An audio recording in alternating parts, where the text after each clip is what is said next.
आप सभी का एक बार फिर से स्वागत है। हम अभी तक कर चुके हैं clipper circuit positive reference voltage. अब हम करेंगे clipper circuit with negative reference voltage. आज की क्लास में हम स्टार्ट करते हैं positive series clipper with negative reference voltage. तो चलिए स्टार्ट करते हैं।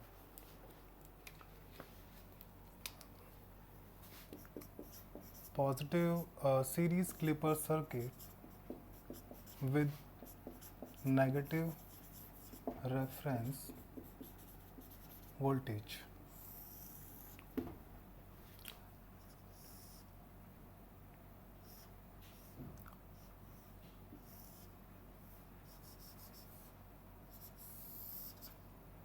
तो बेसिकली ये जो डायग्राम आपके सामने अभी है ये एक पॉजिटिव क्लिपर सर्किट का है।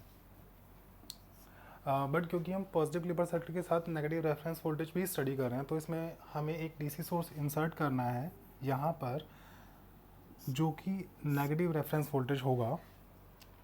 अब इसके साइन पर ध्यान देना है। अभी तक जब हम पॉजिटिव रेफरेंस वोल्टेज के बारे में बात कर रहे थे तो साइन कन्वेंशन था प्लस और माइनस, ये। लेकिन जैसे मैंने आपको पहले बताया था कि अगर मैं इस कन्वेंशन को, इस पोलैरिटी को अगर मैं इंटरचेंज कर दूं तो मेरे पास ये वाली पोलैरिटी बनेगी माइनस प्लस, और ये मेरे पास होगा नेगेटिव रेफरेंस वोल्टेज जिसकी वैल्यू है वी आर।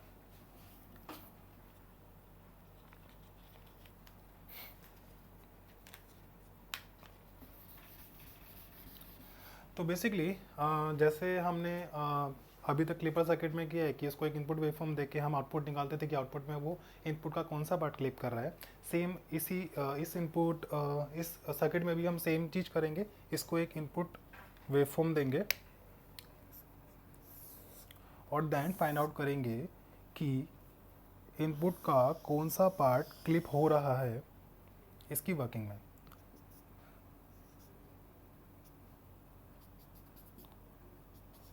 तो बेसिकली मैंने इसको हमेशा मैं कन्वेंशनल इनपुट देता था, जैसे कि V M sine omega T.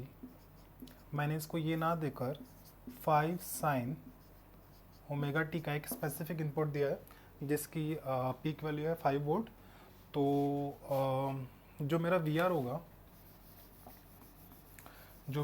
होगा, वी आर की वैल्यू हमेशा जो इनपुट की मैक्सिमम वैल्यू से कम होगी। ये मैंने पहले भी बताया था, वी आर हमेशा इनपुट की मैक्सिमम वैल्यू से कम होगा। V R is less than 5 volt. और क्योंकि नेगेटिव रेफरेंस वोल्टेज अगर हम ले रहे हैं तो definitely V R negative maximum voltage से कम होगा। तो यहाँ पर अगर मैं वी एम को 5 वोल्ट ले रहा हूँ तो वी आर को सेम -3 वोल्ट लेते हैं। ये -3 वोल्ट है तो वी आर की वैल्यू मैं -3 वोल्ट ले लेता हूँ। और इस -3 वोल्ट को अगर मैं वेव फॉर्म पे प्लॉट करूँ जो कि कुछ इस तरह यहाँ पर आएगा -3 वोल्ट। अब हम क्या करेंगे,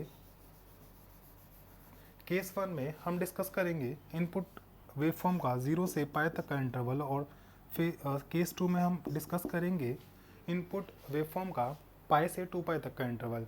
तो केस 1 पहले स्टडी करते हैं हम। केस 1 हमारा कहाँ से कहाँ तक होगा? केस 1 होगा हमारा जब हमारा इनपुट 0 से पाई के बीच हो। 0 से पाई के बीच कोई भी पार्टीशन नहीं है, एक सिंपल पॉजिटिव हाफ साइकिल है इनपुट की। तो हम अब यहाँ पर देखते हैं ये टर्मिनल डायोड का, ये पी टर्मिनल है, ये एन टर्मिनल है। इनपुट जो है वो डायोड के एन टर्मिनल से कनेक्टेड है। क्योंकि हम positive half cycle of input को स्टडी कर रहे हैं इसलिए मैं यहाँ पर लिखूँगा इनपुट का positive value of input. That means positive value of input हम डायोड के एन टर्मिनल को दे रहे हैं। इसके बाद अगर हम देखें डायोड का पी टर्मिनल जो है वो रेफरेंस वोल्टेज के माइनस वाले टर्मिनल से कनेक्टेड है। इस तरफ देखिए एन टर्मिनल कनेक्टेड है इनपुट से और पी टर्मिनल कनेक्टेड है रेफरेंस वोल्टेज के माइनस वाले टर्मिनल से, दैट मीन्स -3 वोल्ट से। अब अगर हम इस ड्यूरेशन में देखें 0 से पाई की ड्यूरेशन में, इस ड्यूरेशन में ये वाली जो 0 से पाई की ड्यूरेशन में ये वाली वेवफॉर्म है, यहाँ पर अगर हम देखें एन जो है वो हमेशा एक पॉजिटिव वेवफॉर्म से कनेक्टेड होगा। दैट मीन्स एन के पास हमेशा एक पॉजिटिव पोटेंशियल रहेगा, एन के पास हमेशा पॉजिटिव पोटेंशियल रहेगा पॉजिटिव हाफ साइकिल में। ऐसे ही अगर हम पी को देखें, पी रेफरेंस वोल्टेज की नेगेटिव टर्मिनल से कनेक्टेड है, दैट मीन्स नेगेटिव -3 से कनेक्टेड है जो पी टर्मिनल है डायोड का। दैट मीन्स पी के पास हमेशा एक नेगेटिव वोल्टेज रहेगा। हमेशा से मेरा मतलब है इस ड्यूरेशन के बीच में 0 से पाई के बीच में पी के पास हमेशा नेगेटिव पोटेंशियल रहेगा। ये दोनों इंडिकेट कर रहे हैं कि एन का पोटेंशियल ज़्यादा है पी से, और ये मुझे बताता है अगर मेरे किसी भी डायोड में एन टर्मिनल का पोटेंशियल पी से ज़्यादा है, ये इसका मतलब है कि डायोड जो है वो रिवर्स बायस है, क्योंकि डायोड फॉरवर्ड बायस तभी होगा जब पी के पास हायर पोटेंशियल होगा और एन के पास लोअर पोटेंशियल होगा, सो दैट करंट ऐसे फ्लो कर जाएगा। लेकिन हमारे पास ऐसा नहीं है, एन के पास हायर पोटेंशियल है और पी के पास लोअर पोटेंशियल है, तो डायोड जो है रिवर्स बायस होगा। रिवर्स बायस को हम रिप्लेस करते हैं ओपन सर्किट से। सेम इसी के चलते अगर मैं ये सर्किट डायग्राम दोबारा बनाऊं, जो कि होगा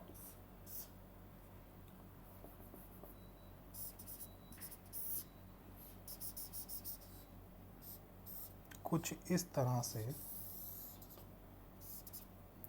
we input plus minus +3 volt, R V output. ये मैंने ओपन सर्किट कर दिया है डायोड को।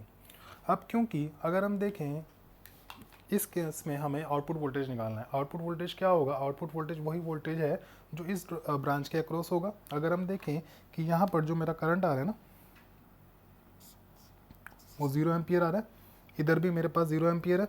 इस रेजिस्टेंस में जो करंट है वो भी 0 एम्पियर है, तो दैट मीन्स इस रेजिस्टेंस के अक्रॉस जो ड्रॉप होगा वो भी 0 एम्पियर होगा।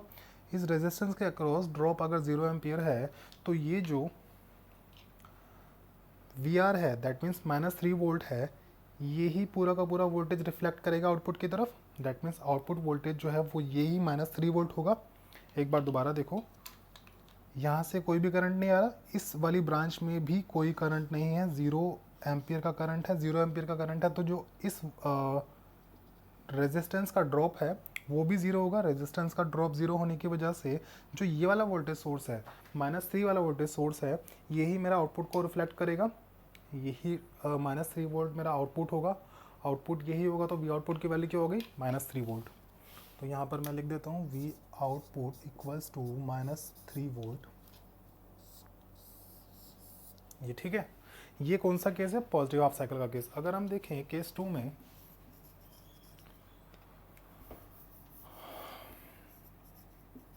केस सेकंड केस में मेरे पास ड्यूरेशन क्या होगी? पाई से 2 पाई के बीच। पाई से 2 पाई के बीच अगर हम देखें इस वेव फॉर्म को, तो इस वेव फॉर्म को मैं 2 पार्ट में डिवाइड कर सकता हूँ। पहला पार्ट तो मेरा ये होगा जो मैंने रेड से शेड किया है। दूसरा पार्ट मेरा होगा जो मैं अभी ब्लैक से शेड कर रहा हूँ। जो मेरा रेड शेडेड वाला पार्ट है, ये मेरा होगा जब मेरी आउटपुट वोल्टेज होगी 0 से -3 के बीच। ये -3 है और ये है -5। ठीक है, एक बार दोबारा देखें। ये वाला जो पोर्शन है, रेड शेडेड पोर्शन है, ये है 0 से -3 के बीच, और जो ब्लैक शेडेड पोर्शन है वो है -3 से -5 के बीच, क्योंकि नेगेटिव हाफ साइकिल है। तो इसको मैं 2 केस में डिवाइड करके स्टडी करूँगा। अगर हम देखें यहाँ पर जो मेरा है, इफ़ जो मेरा इनपुट है वो -3 से बड़ा हो, -3, मैंने आपको एक कन्वेंशन बताया था कि ये अगर मेरा एक्स एक्सेस और वाई एक्सिस है, यहाँ पर -3, -4, -5, -2 और ये 0। तो अगर मैं देखूँ तो -3 और 0 -3 से बड़ा है। अगर मैंने आपको एक कन्वेंशन बताया था कि अगर ग्राउंड से हम देखें, ये मेरा एक्स एक्सिस है, ये मेरी वाई एक्सिस है, और अगर मैं ग्राउंड से देखूं तो यहाँ पर -3 होगा और यहाँ पर 0 होगा। ग्राउंड से देखने पर किसकी हाइट ज़्यादा है? 0 की हाइट ज़्यादा है। दैट मीन्स 0 -3 से बड़ा नंबर है। तो ऐसे ही अगर मैं देखूँ जो मेरा इनपुट है वो -3 से ज़्यादा हो और 0 से कम हो। ये चीज़ ध्यान रखनी है आपको, यहाँ पर कन्फ्यूज़ नहीं होना है। कन्फ्यूजन इसलिए होती है क्योंकि हमारे पास नेगेटिव नंबर आ जाते हैं। नेगेटिव नंबर को डील कैसे करना है एक बार दोबारा से बता देता हूँ। ये मेरे पास एक एक्स एक्सिस है, ये मेरे पास एक वाई एक्सिस है, ये मेरे पास एक वाई एक्सिस है और ये मेरे पास एक एक्स एक्सिस है। अगर मैं देखूँ यहाँ पर -3 है, दिख रहा है, ये -3 है, ये -2 है, -1 है और ये 0 है। -3 यहाँ पर है नीचे, -0 ऊपर है। अगर मैं ग्राउंड लेवल से हाइट देखूँ तो -3 यहाँ पर आता है, 0 यहाँ पर आता है। तो किसकी हाइट ज़्यादा बड़ी है? 0 की ज़्यादा बड़ी है। इसका मतलब 0 की जो वैल्यू है वो ज़्यादा है। 0 एक बड़ा नंबर है, -3 छोटा नंबर है। देखने में भी पता लगता है कि नेगेटिव जितने भी नंबर्स होते हैं उनमें जितना छोटा नंबर होगा उसकी वैल्यू उतनी ज़्यादा होगी। लेकिन कभी कभी क्वेश्चन सॉल्व करते टाइम ये चीज़ें दिमाग में स्ट्राइक नहीं करती, इसलिए मैंने आपको कन्वेंशन बता दिया। जब इनपुट वोल्टेज 0 से छोटा हो और -3 से बड़ा हो, दैट मीन्स ये वाली ड्यूरेशन की बात कर रहे हैं हम, 0 से छोटा हो और -3 से बड़ा हो। रेफरेंस वोल्टेज अगर हम यहीं पे लगा के देखें तो -3 नीचे आता है, 0 ऊपर आ रहा है, दैट मीन्स 0 बड़ा है, 0 से छोटा हो और -3 से 0 से छोटा बड़ा हो, -3 से छोटा हो,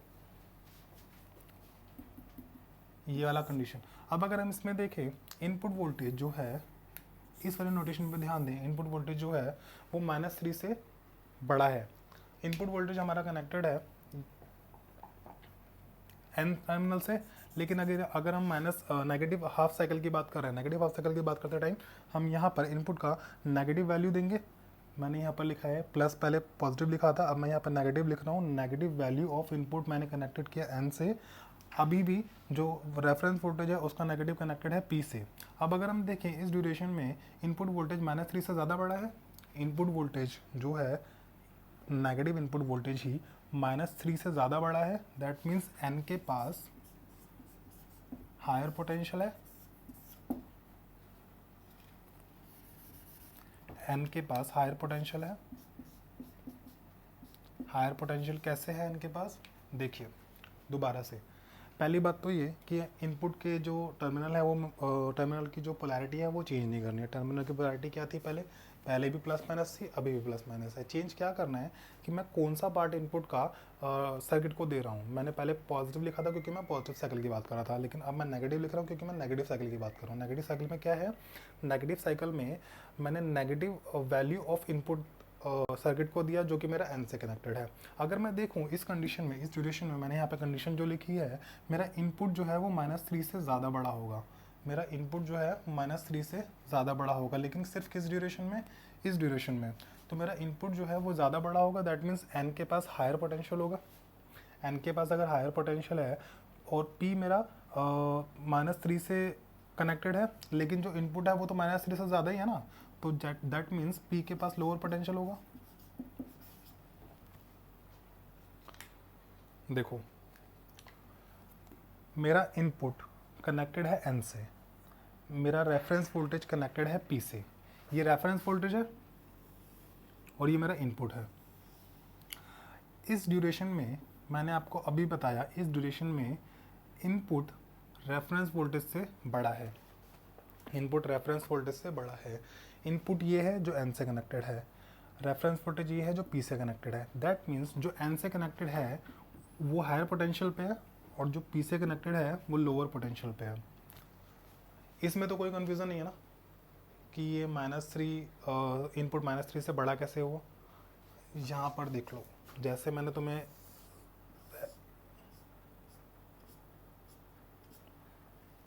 बताया था ना, ये वाई एक्सिस है, ये -3, -2, -1, ये 0, ठीक है। -3 इतना है और 0 इतना है, तो मैंने बोला ग्राउंड से जिसकी हाइट ज़्यादा है वो उतना ही बड़ा होगा। 0 की हाइट ज़्यादा है तो 0 बड़ा होगा, -3 की हाइट कम है तो -3 छोटा होगा। अब मैं इस वाले ड्यूरेशन में देखूँ, -3 छोटा है, 0 बड़ा है, दैट मीन्स मेरा जो इनपुट है वो 0 से -3 के बीच है। इनपुट -3 से तो बड़ा होगा बट 0 से छोटा होगा, तो मैंने यही तो लिखा है, 0 से छोटा होगा, इनपुट -3 से बड़ा होगा। इस ड्यूरेशन में अगर मैं यहाँ पर आऊँ और मैं देखूँ कि n के पास जो है मेरा हायर पोटेंशियल है। हायर पोटेंशियल क्यों है? क्योंकि इस ड्यूरेशन में मेरे पास इनपुट जो है वो बड़ा है।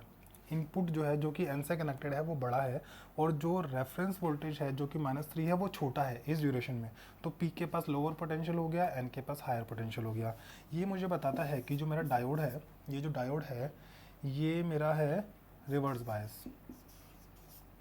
रिवर्स बायस क्यों? क्योंकि P के पास लोअर पोटेंशियल है। रिवर्स बायस को हम रिप्लेस करते हैं ओपन सर्किट से।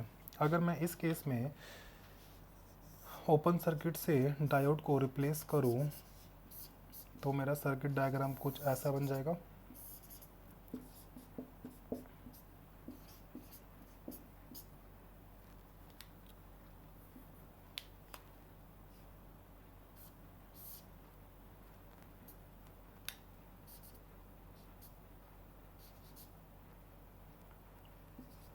ये ठीक है।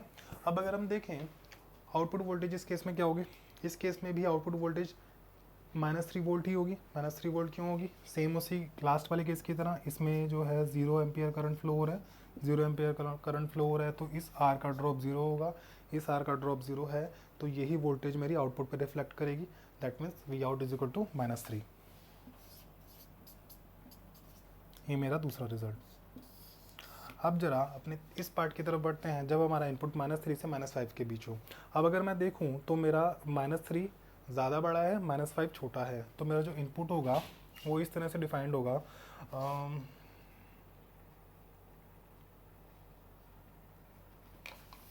केस 1 मैं इरेज कर देता हूँ।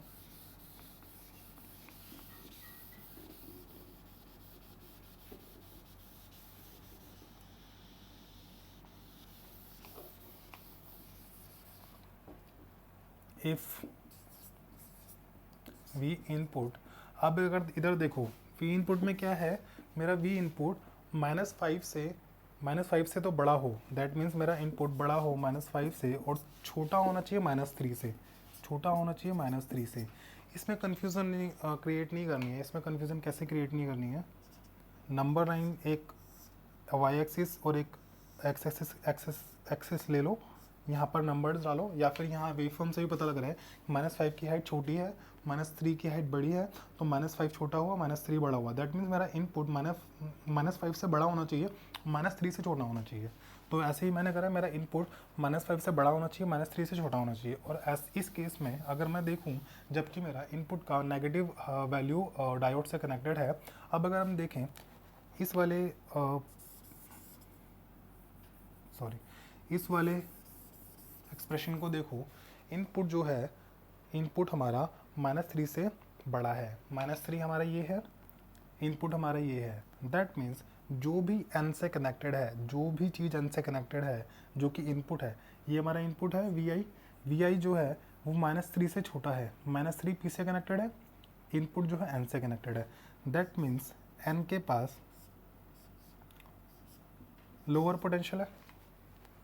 यहाँ पर देखो इनपुट जो है -3 से छोटा है, इनपुट यही है जो n से कनेक्टेड है, -3 ये है जो p से कनेक्टेड है। इनपुट जो है, ये वाला जो इनपुट है, इनपुट वोल्टेज वो -3 से छोटा है। इनपुट जो है -3 से छोटा है इस ड्यूरेशन में, इस वाले ड्यूरेशन में इनपुट -3 से छोटा है, तो मेरे पास n लोअर पोटेंशियल पे हो गया और मेरा जो p हो गया वो हो गया हायर पोटेंशियल पे।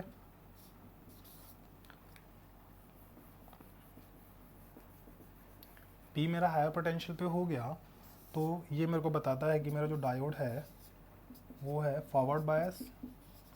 फॉरवर्ड बायस से मेरा मतलब है शॉर्ट सर्किट।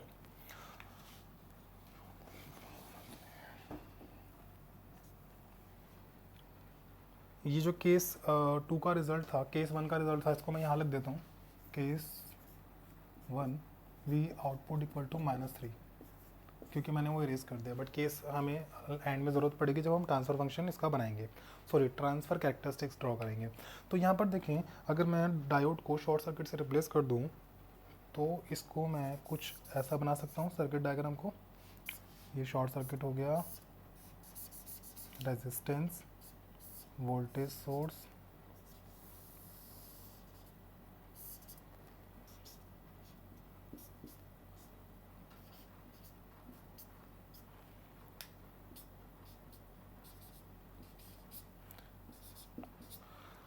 ठीक है। अब इस केस में अगर मैं देखूं तो मेरा आउटपुट वोल्टेज क्या होगा। आउटपुट वोल्टेज क्या है, आउटपुट वोल्टेज वही वोल्टेज है जो इस ब्रांच के अक्रॉस है। अब तो ये ब्रांच ओपन नहीं है क्योंकि यहाँ से करंट फ्लो हो सकता है, तो ये जो ब्रांच के अक्रॉस वोल्टेज है वही आउटपुट वोल्टेज होगा, और वही वोल्टेज वी इनपुट के अक्रॉस है। ये जो केस है ये कई बार आ चुका है क्लिपर सर्किट में, दोबारा से समझ लो। ये एक पॉइंट है, ये एक पॉइंट है, ये एक पॉइंट है, ये 3 पॉइंट है। तीनों पॉइंट्स के बीच में कोई भी एलिमेंट कनेक्टेड नहीं है। जहाँ पे ये रेड मैंने ड्रॉ किया है यहाँ पे कोई भी एलिमेंट कनेक्टेड नहीं है। दैट मीन्स तीनों पॉइंट के बीच में कोई भी वोल्टेज ड्रॉप नहीं हो रहा।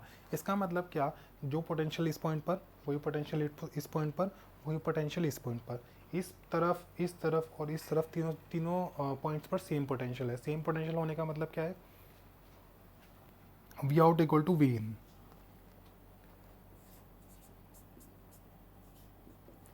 क्योंकि तीनों पॉइंट पर सेम पोटेंशियल है, वी आउट वी इन के बराबर हो गया।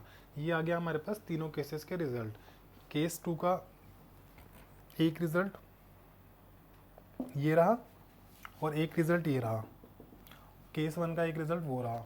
अब इन तीनों रिजल्ट के बेसिस पे मेरे को ट्रांसफ़र कैरेक्टरिस्टिक्स बनाना है, वो मैं बनाता हूँ। मैं ये डायग्राम इरेज कर रहा हूँ। अगर किसी को नोट करना है तो जल्दी कर लीजिए।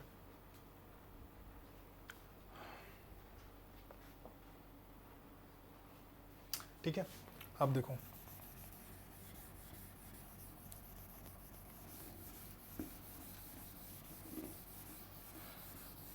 ट्रांसफर कैरेक्टरिस्टिक्स जो है वो हमें पता है दो वोल्टेजेस के बीच में होगा। One is V out, second is V in. मेरे पास जो मैंने इनपुट पे वोल्टेज दी थी वो दी थी 5 sin omega T. That means +5 और -5 के बीच ये मेरा 5 वोल्ट, ये मेरा -5 वोल्ट। जो रेफरेंस वोल्टेज है हमारी वो ली थी हमने -3 वोल्ट, तो -3 वोल्ट मैं यहाँ पर लिख देता हूँ, -3 वोल्ट। अब इसको वैसे तो एक मतलब आप -3 से -5 के बीच अगर ऑब्जर्व करेंगे तो आपको इजीली पता लग जाएगा। फिर -3 से 5 के बीच ऑब्जर्व करेंगे फिर इजीली पता लग जाएगा। बट बिकॉज मैं ये नेगेटिव रेफरेंस वोल्टेज का ये फर्स्ट लेक्चर है तो थोड़ा सा एक्सप्लेन करूँगा। केस जो मैंने केसेस बनाए हैं मैं उसके बेसिस पे आपको बताऊँगा। जो नेक्स्ट क्लास लूँगा उसमें हम शॉर्ट तरीका निकालेंगे कि हम कैसे कैलकुलेशन को देखकर ट्रांसफ़र कैरेक्टरिस्टिक्स निकाल सकते हैं इसकी। अब अगर हम देखें केसेस के हिसाब से, जो मेरा फर्स्ट केस है, फर्स्ट केस ये वाला है 0 से पाई के बीच। ये वाला जो फर्स्ट केस है 0 से पाई के बीच, दैट मीन्स 0 से पाई के बीच ये मेरा वोल्टेज -3 वोल्ट तब था जब मेरी वोल्टेज 0 से 5 के बीच थी। जब मेरी वोल्टेज 0 से 5 के बीच थी तब मेरा आउटपुट था -3 वोल्ट।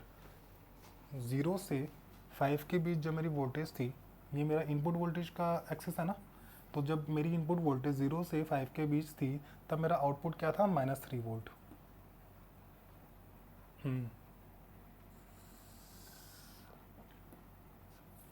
ये रहा -3 की एक लाइन। ठीक है, अब अगर हम देखें इस फर्स्ट केस के बाद सेकंड केस का जो फर्स्ट वो है पोर्शन, वो है -3 से 0 के बीच। जब मेरी इनपुट वोल्टेज -3 से 0 के बीच, वो ये वाला पोर्शन हो गया, -3 से 0 के बीच ये 0 है मेरा, -3 से 0 के बीच ये वाला पोर्शन हो गया। जब मेरी इनपुट वोल्टेज की एक्सिस यही है, जब मेरी इनपुट वोल्टेज -3 से 0 के बीच थी तब मेरा आउटपुट था -3 वोल्ट। दैट मीन्स ये लाइन मैं एक्सटेंड करूँगा यहाँ तक।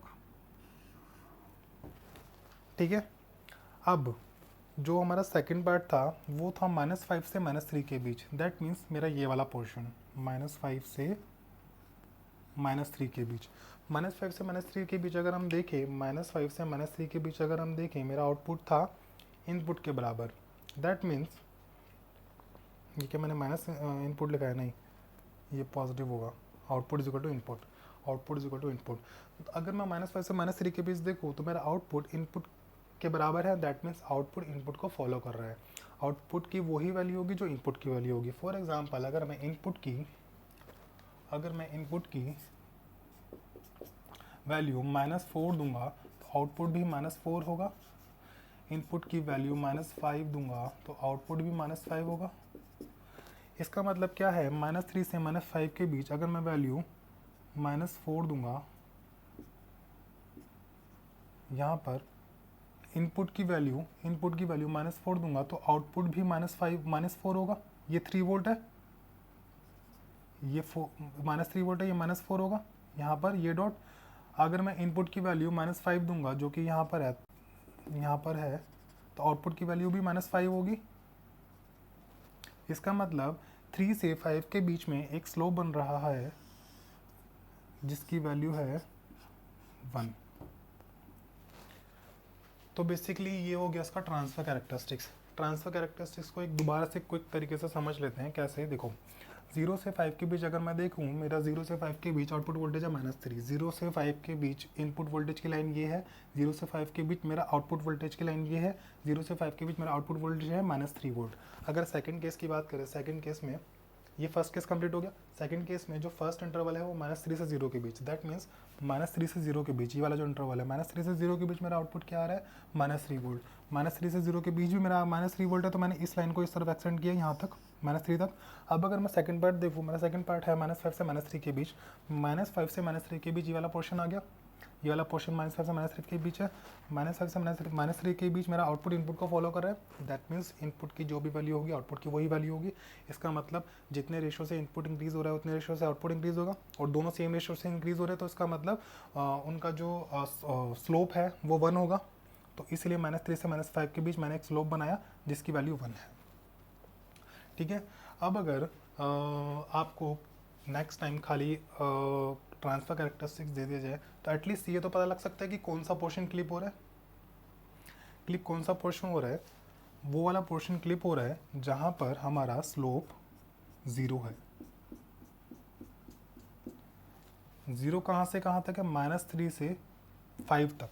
-3 से 5 तक का जो 5 तक वोल्टेज का जो वो वैल्यू है वो क्लिप हो रही है। -3 से 5 तक, -3 से 5 तक की वैल्यू क्लिप हो रही है।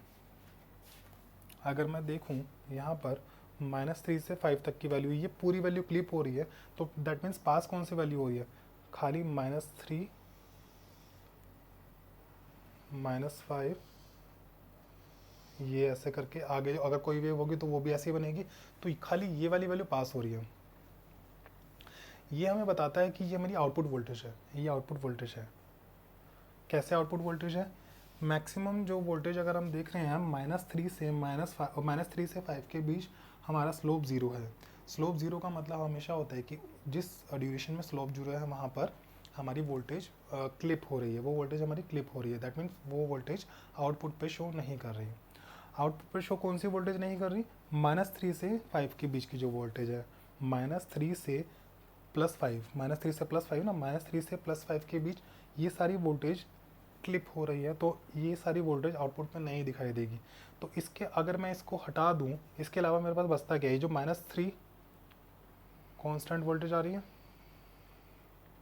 और फिर ये -3 से -5 के बीच की वेव, और फिर ये ख़त्म होने के बाद दोबारा से -3 की वेव स्टार्ट हो जाएगी। ठीक है, तो ये मेरा आउटपुट वेवफॉर्म हो गया। तो ट्रांसफ़र कैरेक्टरिस्टिक देख के ये बनाया जा सकता है आउटपुट कैरेक्टरिस्टिक्स। आउटपुट कैरेक्टरिस्टिक्स अभी बनाना इजी होगा क्योंकि नॉर्मल सर्किट है, मैं आगे आपको बताऊंगा। जब थोड़े से कम 2 डायोड आ जाएंगे या 2 रेफरेंस वोल्टेजेस आ जाएंगी तब थोड़ा डिफिकल्ट हो जाता है, इसलिए आउटपुट वोल्टेज पे इतना हम ध्यान नहीं देंगे। हमारा मेन फोकस जो रहेगा वो ट्रांसफ़र कैरेक्टरिस्टिक्स रहेगा, क्योंकि ट्रांसफ़र कैरेक्टरिस्टिक्स अपने आप में सब कुछ एक्सप्लेन कर देता है। जैसे इसने बता दिया कि -3 से 5 के बीच का पूरा पोर्शन क्लिप हो रहा है। अब अगर हम यहाँ पे देखें तो इसको नाम को एक बार रीडिफाइन करते हैं। नाम क्या है, positive series clipper circuit. Series clipper circuit तो आपको पता है, सीरीज क्लिपर सर्किट क्यों होगा, क्योंकि डायोड की जो पोजीशन होगी वो हमने देखी, डायोड की पोजीशन जो है सीरीज क्लिपर में हॉरिजॉन्टली होती है, इसलिए उसका नाम सीरीज क्लिपर है। अब पॉजिटिव क्यों है, पॉजिटिव सीरीज क्लिपर का मतलब होगा, सॉरी पॉजिटिव क्लिपर का मतलब होगा कि वो maximum portion of positive wave form input का क्लिप करेगा। Maximum portion of positive wave form क्या है, ये पूरी मैक्सिमम पोर्शन है, पूरा का पूरा maximum portion positive wave form का तो क्लिप कर ही रहा है, साथ में थोड़ा सा नेगेटिव भी कर रहा है, but maximum portion of positive wave form clip कर रहा है, इसलिए इसका नाम पॉजिटिव सीरीज क्लिपर सर्किट है। तो ठीक है, ये हो गया। नेक्स्ट हम करेंगे नेगेटिव सीरीज क्लिपर सर्किट, इससे नेक्स्ट वाला जो लेक्चर है। तो तब तक के लिए आप इसको रिवाइज कीजिए। Thank you so much.